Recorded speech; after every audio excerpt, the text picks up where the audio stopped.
चलिए बढ़ते आगे, सीधा रुख कर लेंगे प्रयागराज में महाकुंभ का, जहां उत्तर प्रदेश के मुख्यमंत्री योगी आदित्यनाथ पहुंचे हुए हैं, प्रेस कॉन्फ्रेंस कर रहे हैं। क्या कुछ कह रहे हैं, सुनवा देते हैं आपको।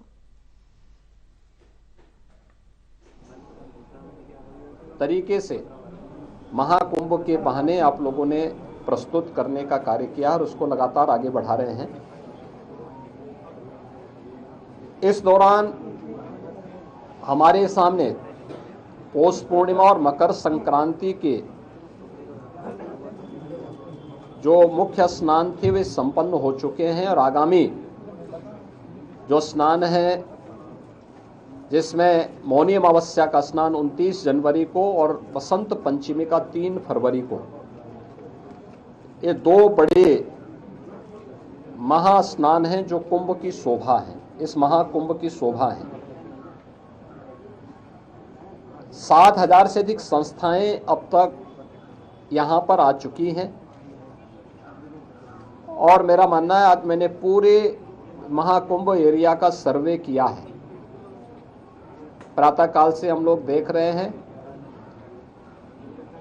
यहाँ पर जो लोग आज संगम तट पर स्नान करने वाले श्रद्धालुओं की संख्या और यहाँ पे रहने वाले कल्पवासियों और अन्य संस्थाओं से जुड़ी हुई पूरी संख्या को अगर हम देखेंगे तो यह बढ़ कर के लगभग 1 करोड़ से अधिक लोग आज के समय में यहाँ पर मौजूद हैं, यानी इतनी बड़ी संख्या।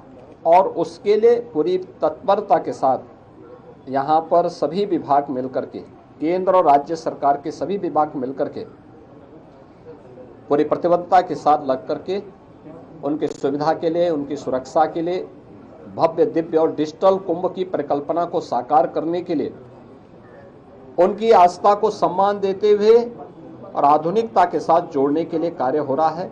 आज इन्हीं सब मुद्दों पर बीच में यहाँ पर प्रदेश सरकार के वरिष्ठ अधिकारी, चीफ सेक्रेटरी, डीजीपी और अन्य अधिकारियों को भी हम लोगों ने भेजा था।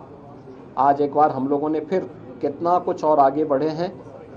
29 और 3 फरवरी के महास्नान के आयोजन को ध्यान में रख करके पूरी व्यवस्था का हम लोगों ने अवलोकन किया है और मुझे पूरा विश्वास है कि भगवान प्रयागराज और माँ गंगा की कृपा से हम लोग यहाँ पर इन दोनों स्नानों को भी सकुशल संपन्न करने में सफल होंगे। महाकुंभ में आदरणीय प्रधानमंत्री जी का, आदरणीय राष्ट्रपति जी का, आदरणीय उपराष्ट्रपति जी का कार्यक्रम भी प्रस्तावित है। बहुत शीघ्र उन तिथियों को केंद्रीय गृह मंत्री जी आदरणीय अमित शाह जी का भी कार्यक्रम प्रस्तावित है। अन्य महानुभावों के भी कार्यक्रम यहाँ पर लगातार चल रहे हैं। पूर्व राष्ट्रपति आदरणीय रामनाथ कोविंद जी इस समय महाकुंभ के आयोजन के साथ जुड़े हुए हैं। तमाम राज्यों के माननीय राज्यपालगण, माननीय मुख्यमंत्रीगण लगातार यहाँ आ रहे हैं। हमारे उच्चतम न्यायालय और उच्च न्यायालयों के माननीय न्यायमूर्तिगण भी और विभिन्न राज्यों से जुड़े हुए माननीय जनप्रतिनिधिगण भी लगातार यहाँ पर आकर के स्नान में भाग ले रहे हैं। लाखों की संख्या में संतों, कल्पवासियों की उपस्थिति वर्तमान में प्रयागराज में है।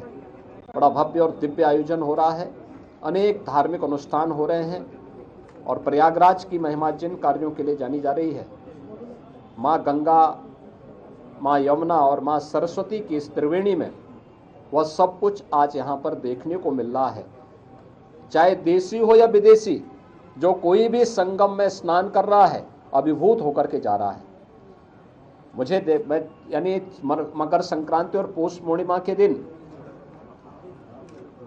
ये सौभाग्य हमें नहीं मिला कि हम लोग स्नान कर सकें, लेकिन क्योंकि हम लोगों ने अपने आप को ही प्रतिबंधित कर रखा था कि कोई भी यहाँ पर नहीं जाएगा। केवल सामान्य संतों और श्रद्धालुओं के लिए वो सुविधा थी।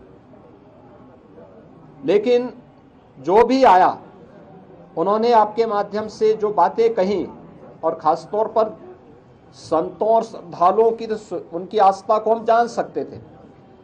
तमाम विदेशी भी इस अवसर पर संगम में स्नान करके बड़े अभिभूत थे।